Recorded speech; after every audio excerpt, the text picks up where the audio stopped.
Was there ever a time when Heavy D and the Boyz, the group was over, where you guys decided, I don't want to do this no more? You know, because I know there was a period when Heavy started doing just Heavy D. And I actually left the group. And the reason why I left the group is because Untouchables had started getting big, and then I was offered a job as vice president of A&R at LaFace. Mm-hmm. And back in those days, it's not like now. Now you got smartphones, you got email, MP3s, you know, Pro Tools sessions. You didn't have all that. You had to be there. So you couldn't be in two places at once. You couldn't be like, I'm the head of A&R at LaFace Records in Atlanta, and then I'm also in the group where at any moment you could get a call, yo, we gotta go do Arsenio. Like, you can't run a business like that. You can't be a head of A&R. What if we got an A&R meeting on Tuesday and then they call me and say, yo, y'all gotta go on the road? You just go on the road? You know what I mean? So it just wasn't feasible to do two things at once like that. Nowadays, you know, you can work out your laptop, your phone at home. You can be, you know, you can get sessions. You can review. Everybody's on the go. But back then, you couldn't do it like that. So how upsetting was that for the group? Was Heavy upset about that? Was the other? I mean, Hev was upset, but you know, Troy had already passed, so the group was already kind of like a little bit weird because we were already operating like it's one dancer, it's, you know, me. And so the group, and again, like I told you, Troy was the glue. Troy was the person that everybody talked to. So it was a little bit, everybody was cool. I know, but it was a little bit more spread out. At any point in time during that time, did you guys ever talk about coming back together and maybe doing it again? Because I know Heavy at that point started, before his passing, he was doing movies, TV. Yeah, and then Hev had a daughter, and then he was raising his daughter, and he had moved to LA. And we actually did come back together. Like, we actually came back together. We did that. You could barely see me, but that show, it was the BET Awards. Yeah. And we performed together. That was the first time in like maybe, it might have been 15 years. Wow. And then after that, we were supposed to go on tour after that. We were talking about going on tour. I think it was with LL or somebody. After that, Hev went to the UK to do some kind of tribute show. And on the way back, on the flight, when he got back, that's when he passed. That was like really strange for me because it was almost like God brought us back together to do that one show right before he passed. What's the legacy for Heavy D and the Boyz, in your opinion? I think it's not finished yet. I think, you know, there's an Uptown story that's coming, the Uptown series on BET. And I think, and there's some stuff that I want to do to kind of like celebrate, you know, Hev and the legacy it has. There's also a whole Untouchables story with all the Untouchables producers that hasn't been told. You know, we were the first production camp before the Hitman, before Noontime, before all the different producer camps. I had the first one of the hip hop generation, and we did everybody from Mariah Carey to Mary J. Blige to Case, Destiny's Child's first single, No No No, Wyclef, 911, Donnell Jones. No No No was Untouchables? Yeah, one of Untouchables writers wrote that song, No No No. I know that. Mary Brown. Shout out Mary Brown. We got Jaheim songs, Fabulous, Put That Woman First. Like, it's just a lot of stuff that's underneath Untouchables umbrella. And then remixes. People don't know this. Untouchables, my company, I did the first remix that put a rapper on the song that was not on the original song. It was Johnny Gill, Rub You the Right Way. Like, I was getting ready to say, maybe I thought featuring CL Smooth. Before that, there was never a remix where you took a song, changed the music, and put a rapper on the song that was never on the song. It's not the first song that had a like R&B song that had a rapper on it. There was songs, you know, Melly Mel and Shaka Khan, and you know, even I'm not sure if Levert, Heavy Levert, if that came out before. I don't know. But there was other songs with rappers on the song. Official in terms of remix where you had a featured artist, which is funny because when I did that, it was the reverse. Johnny Gill was like, yo, this is Johnny Gill from New Edition. And Johnny Gill, with his own career, they sold 2 million records. He gonna be big. He got millions of fans. And then I was doing a remix, and I actually put my rapper on the remix to set up my rapper. Not now.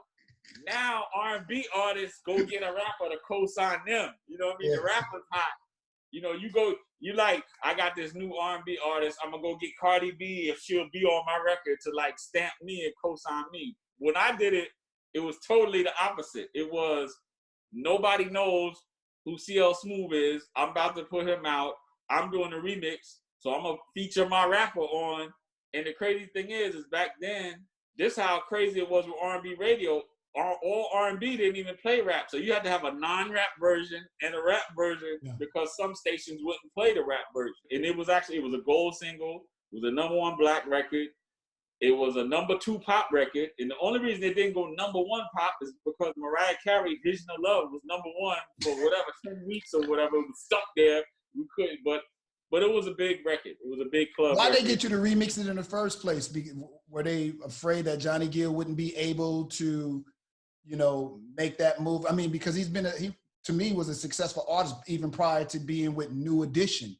You know, I think because it was an up tempo, and Johnny wasn't known for up tempos, so that was just the sound at the time. Guy had come out, New Jack Swing was out, and so traditional R&B, it was good, but it wasn't the thing for the clubs. I came in there, I put the Uptown heat on it. You know what I mean? I just said, yo, this is what we would do if it was Uptown. Ed, what's your favorite of all, and not the Untouchable stuff? I'm only dealing with the Heavy D and the Boyz stuff. What's to you, if somebody never knew what they need to listen out for when it comes to a Heavy D and the Boyz record, what's the definitive one song you say, when you hear that, you understand what Heavy D and the Boyz was all about? Woo, that's hard, man. Why they were pioneers, how they did what they did. This song right here will sum it up. We don't have one song like that, but I get close.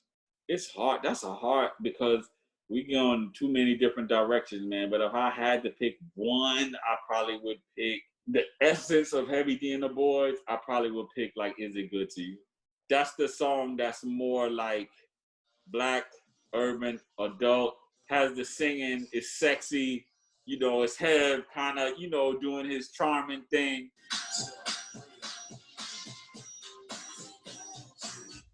That's a Heavy D and the Boyz classic. I'm kind of surprised you picked that. I would have to, because you only let me pick one. Now, if I wanted to show, I would have to be like, I would have to be. This is me. This is an outsider speaking now. This is an outsider.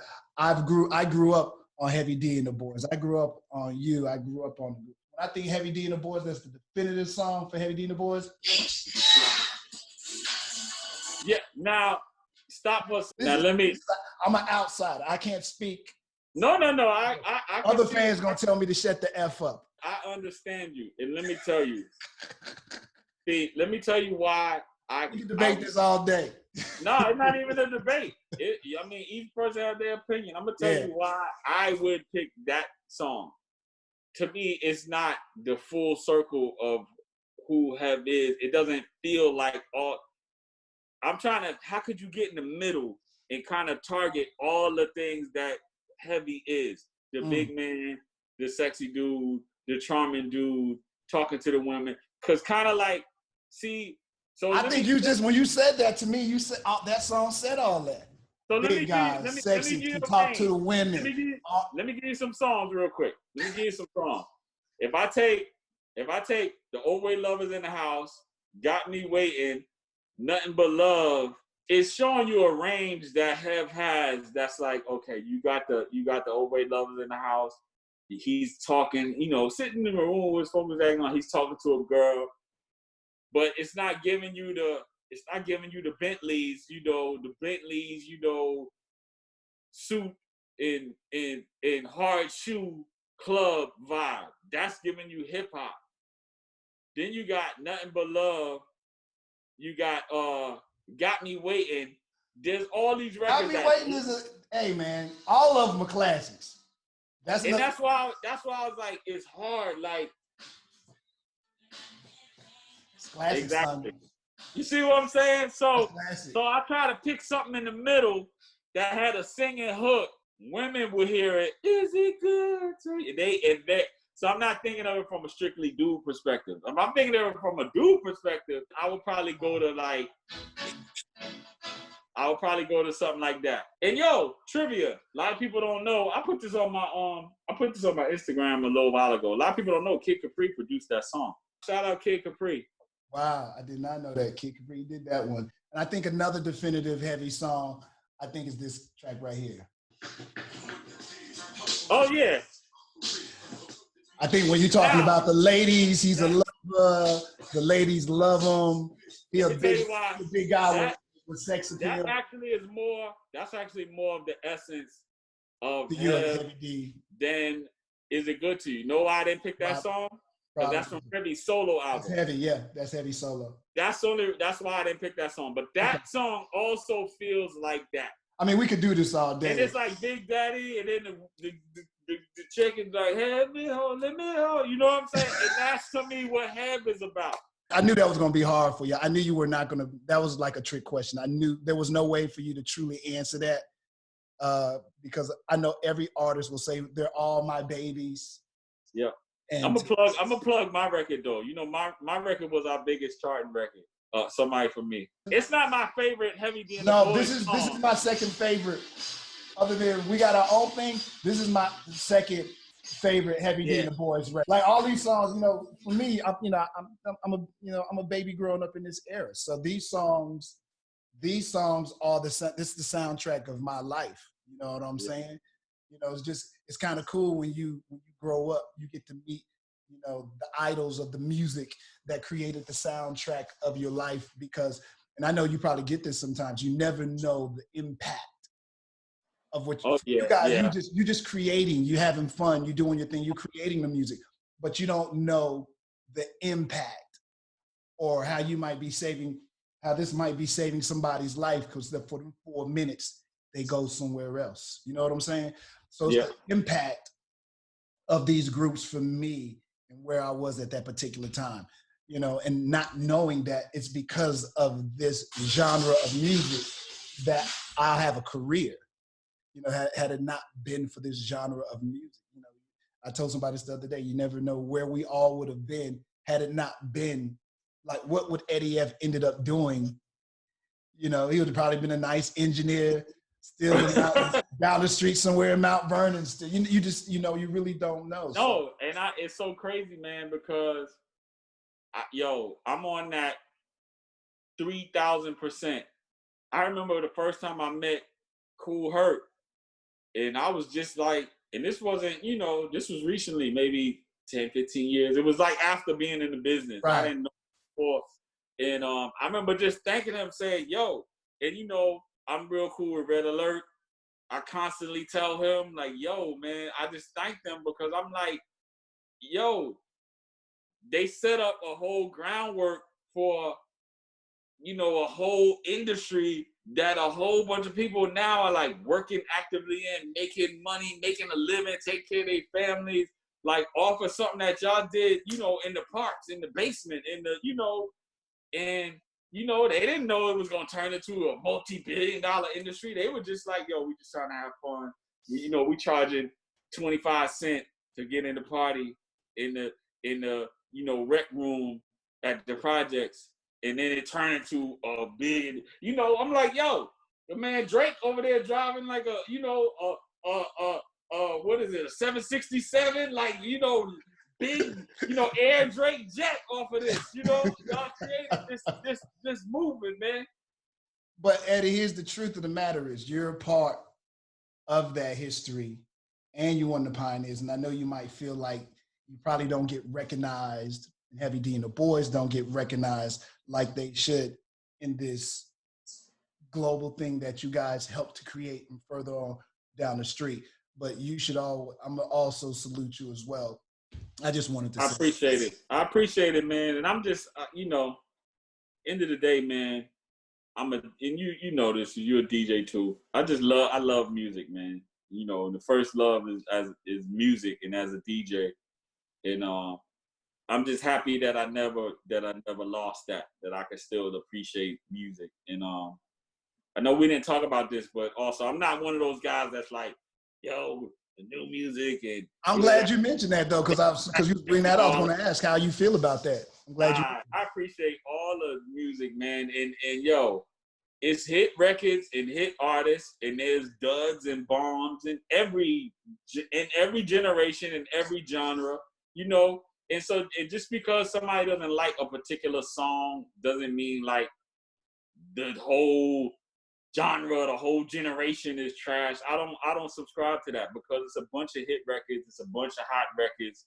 You know, I love a lot of the artists that's out now, but there's also, you know, there's one hit wonders, and there's people that's like, I don't know about that too. But that was with us and before us and with Motown and with the 60s, and it's always like that. And that's one of the things I like about being a DJ. I can always appreciate the music just on the face of the music. And this is the other thing too, man. And I say this every chance I get. I like to submit to people, because, you know, there was a whole thing going on about mumble rap. Oh man, it's not music. And what are they talking about? And I'm like, and I was on a panel, and I brought this up one day. I said, yeah, I submit to you. I said, mumble rap. I said, you know how in jazz, I said, you know, there's a thing in jazz called scatting. I said, they're not saying nothing. All they're doing is hitting notes. And they just hitting notes. But it's about how you hitting the notes, the inflection, the energy behind it, and it brings a certain feel. It's basically using your voice as an instrument. And so I like to bring this up, because a lot of people be out here bashing, you know, mumble rap and bashing new songs. And I'm like, I don't care if somebody's out here and they J. Cole in it, or they as deep as Rakim, or if they just shouting little phrases and sayings, because sometimes, again, when you in the club, you ain't thinking about all that. Sometimes it's just about the feel. Sometimes you think about this. Sometimes when you're in the club, sometimes it's just about release. Like, it's all about, it's not always about, every book is not made to be a novel. You know what I mean? Every song is not made to be like a full course meal. Sometimes you want the burger. Sometimes you just want some fries. Sometimes you just want some onion ring. Sometimes you want some chips. It's all good. It don't matter. And there's quality rappers, and there's superstars now. And then there's people that just make hot club records, and you need all that. You need all of that, and it's all great music. And then there's trash too, just like there's trash in every generation. But we ain't even got to get into that. But my point is, I respect the music and the music people are making now just as much as the music before. And I play it, and I'm a DJ, and I enjoy everything. And I don't subscribe to that nonsense about the new versus the old.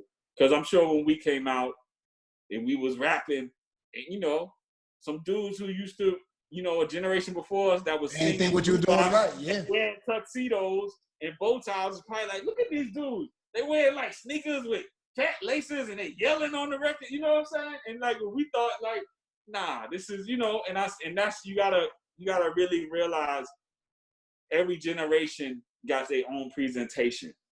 You know, so I salute, you know, everybody that's making hit records now, just like, you know, the people with us and the people before us. Tell me about the phenomenal DJ Eddie F.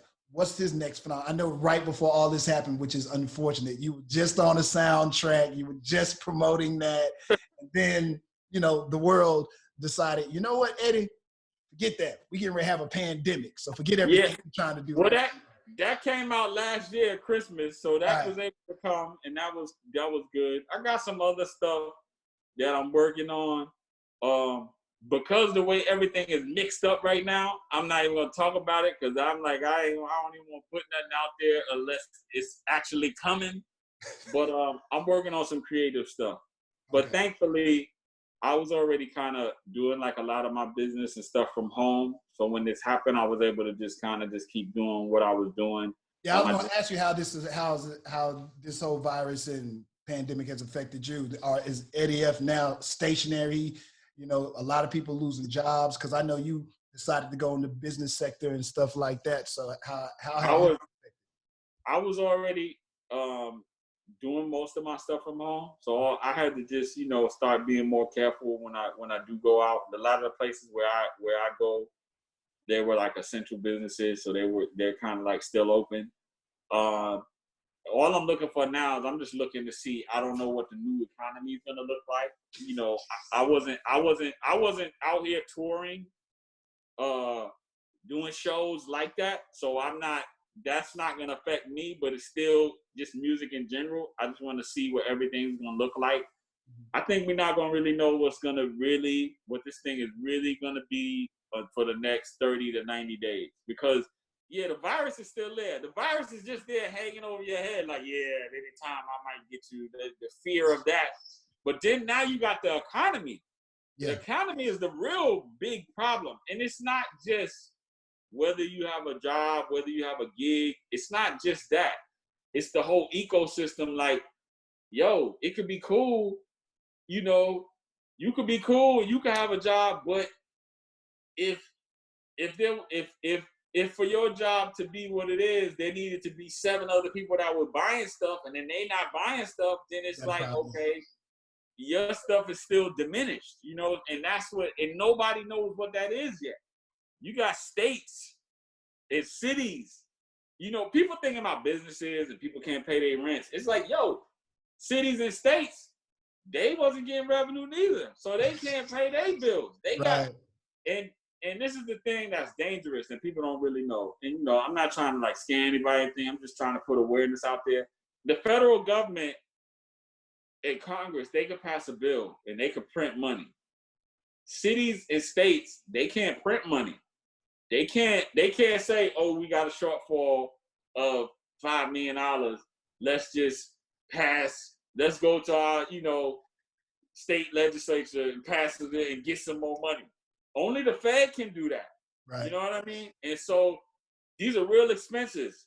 Not what people think. These are police officers, these are fire departments, these are like, social services. These are all the things that operate in the background that people are not really used to. It's almost like air.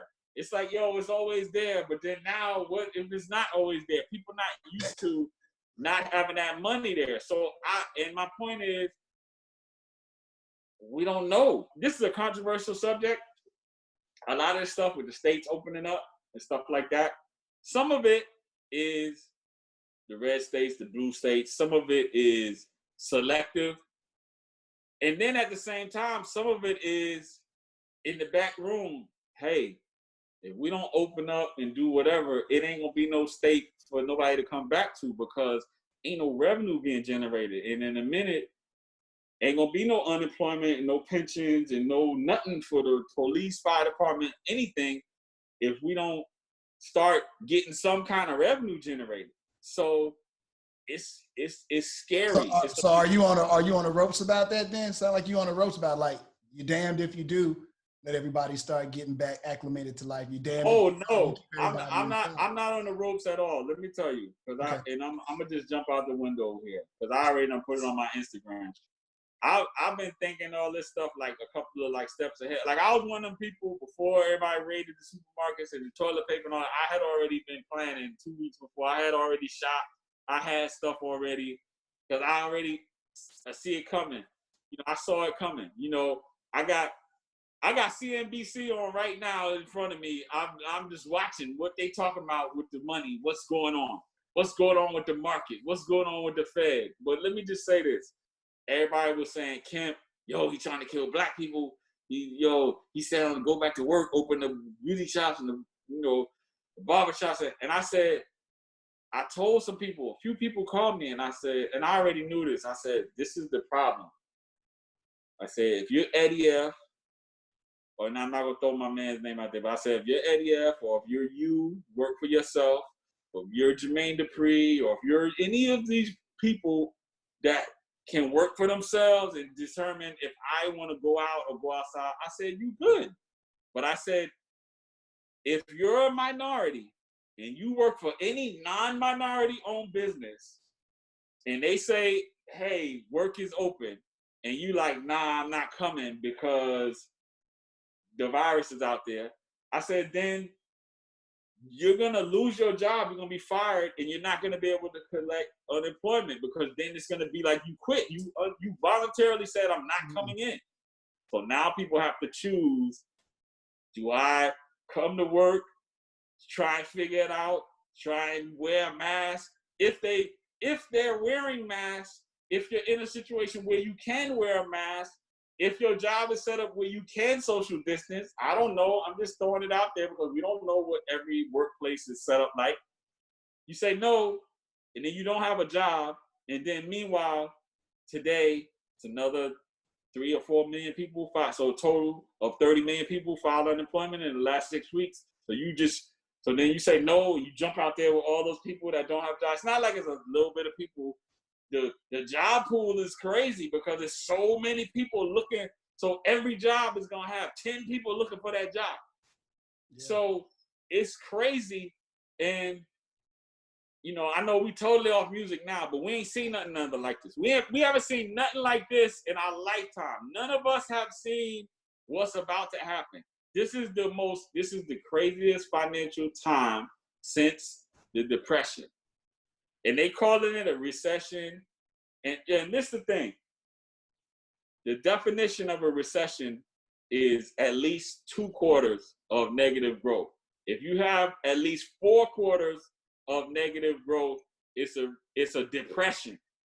So I don't know what's about to happen. All I know is you have the whole country that ain't been out here for a minute. You got 30 million people filed for unemployment. Let me give you one other statistic real quick. Go ahead and scare the hell out of my people that's watching, Eddie. Go on, scare them. No, I don't want. Listen. No, but it's facts. It's facts. Go ahead. I don't want people to be scared. I want you it's to facts. Informed. We'll use the word informed. I want you to have the information. Yes, in the recession of 2008, the Great Recession, 8 million people filed for unemployment, but that was over a 2-year period. We have 30 million people that filed for unemployment within 6 weeks. So what does that tell you? So all I'm saying is, I'm not saying this to scare people. I'm saying this so people have the right mindset. So that when you like, nah, man, forget that job or whatever, like you might want to think twice about it. Not saying you should go to work if it's unsafe, because I ain't promoting nobody going to work if you're not safe. I'd rather err on the side of caution. No, I agree with you, and I feel the same exact way. I'm saying more like people need to take it serious, because like I'm gonna tell you, I'm not gonna throw no names out there, but somebody called me, one of my people from Atlanta, and was like, oh man, yeah man, the federal government, yeah man, they done made so much money for so many years, they gonna have to just, almost like they gonna have to just take care of stuff and make sure people is good and help everybody. And I'm like, no, they don't. I'm like, and that's why I'm telling people, I'm not trying to scare anybody. I'm trying to say, don't sit around and be like, oh, I'm gonna be good. The federal government gonna make sure we good. I'm like, yo, this situation is crazy. You don't know what's gonna happen. Don't be dependent on the Fed gonna make sure you good. Have the information and take it serious so that you could do what you need to do, and so you don't get caught out there. I just don't want none of them. I don't want any of my friends or any of my people to just get caught by surprise. I'm gonna stay hopeful on that. Again, we don't know, but I'm gonna stay hopeful that there's some figuring out of all of this, and that we all come through this as better people, as being prepared, because this ain't gonna be the last time this happens. Nah, it's not. So hopefully they learn that what our former president had in place, they probably need to put it back in place again and be ready. We now see that we need to have an organization that's in place and ready for these kind of situations. And that was taken away by the current. You know what's crazy? This could have happened before. And I'm going to send it to you because somebody sent it to me, a whole printout. This could have happened with the Ebola situation, but the response was totally different. And you know, it's not to, you know, I don't know the details of the current administration. All I know is they laid out what happened when that happened, and they sent a team over there and contained it before it even got out of the country. Obama did that. So I'm gonna send you the information because I don't want to misspeak, but it's a whole list of all the steps they took to stop it from spreading. Well, the former administration, like I said before, had in place a group or a team that was supposed to be prepared for these times, but the current administration got rid of it. Right. Yep. I don't want to get all overly political. Yep. We'll be talking about the greatness of Heavy D and the Boyz and Eddie. And I know we took a very political, we went in a very different direction here as we close out, but you bring about, I think, a very serious matter, but I am going to stay hopeful that we come out of this with a very resilient society. Yep. We will figure out a way to take something like this and make something good out of it. But hopefully after all this, we will all rebound and we will come through. It's always good to see you, brother Eddie F. Yes, same here, man. Appreciate it, man. Definitely, man. Tell everybody where to follow you too, man. Oh yeah, man. You can follow me at DJ Eddie F. DJEDDIEF, and that's everything. That's Instagram. That's Twitter, Facebook.com/DJ Eddie F. It's all DJ Eddie F. Stay safe out there. I can tell by that thing that you got on your face, you ain't going nowhere. Oh yeah, absolutely.